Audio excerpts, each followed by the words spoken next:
চলো অজানা চলকের মান নির্ণয়ের কিছু রাশির উদাহরণ করি। তাহলে এই প্রথমটিতে আমাদের বলা হয়েছে 3x যোগ 3y যোগ 3z সমান হলো 1 এবং এরপর আমাদের প্রশ্ন করা হয়েছে যে 12x যোগ 12y যোগ 12z সমান কত। আমি তোমাকে ভাবার জন্য কিছু সময় দিচ্ছি। আচ্ছা, চলো দ্বিতীয় সমীকরণটি থেকে 12 কমন নেই। তাহলে আমরা পাবো 12 গুণ x যোগ y যোগ z। এটাই দ্বিতীয় সমীকরণটি এবং তুমি 12 বন্টন করে একে যাচাই করতে পারো। তুমি এখানে এই সমীকরণটি পাবে। এখন 12 গুণ x যোগ y যোগ z কত?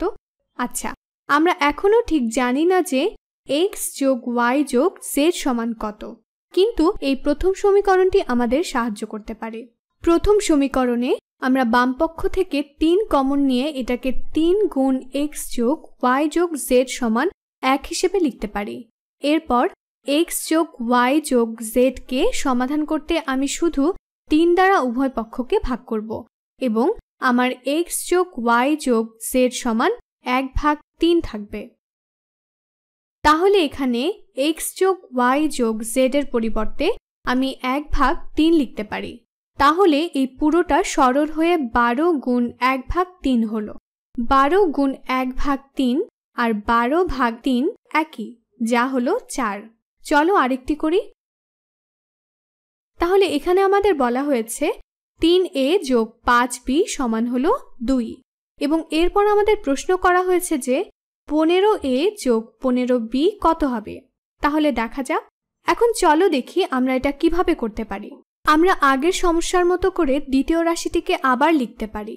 আমরা এটাকে 15 গুণ a যোগ b হিসেবে লিখতে পারি এবং তাহলে আমরা শুধু a যোগ b কত তা নির্ণয় করে এই রাশিটির মান নির্ণয় করতে পারবো। তাহলে চেষ্টা করে দেখি যে আমরা কোনোভাবে a যোগ b নির্ণয় করতে পারি কিনা, কিন্তু আমরা আসলে এটা পারি না। আমরা যদি এখান থেকে 3 কমন নিতে চাই তাহলে আমাদের থাকবে 3 গুণ a যোগ 5/3b, যা আমাদেরকে a যোগ b এর কোনো মান দেবে না।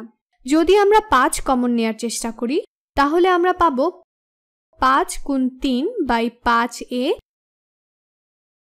যোগ b সমান 2। তাহলে এই দুটো পদ্ধতির কোনোটিতেই আমরা a যোগ b এর মান নির্ণয় করতে পারছি না। আসলে এক্ষেত্রে আমাদের এই সমস্যা সমাধানের জন্য পর্যাপ্ত তথ্য নেই।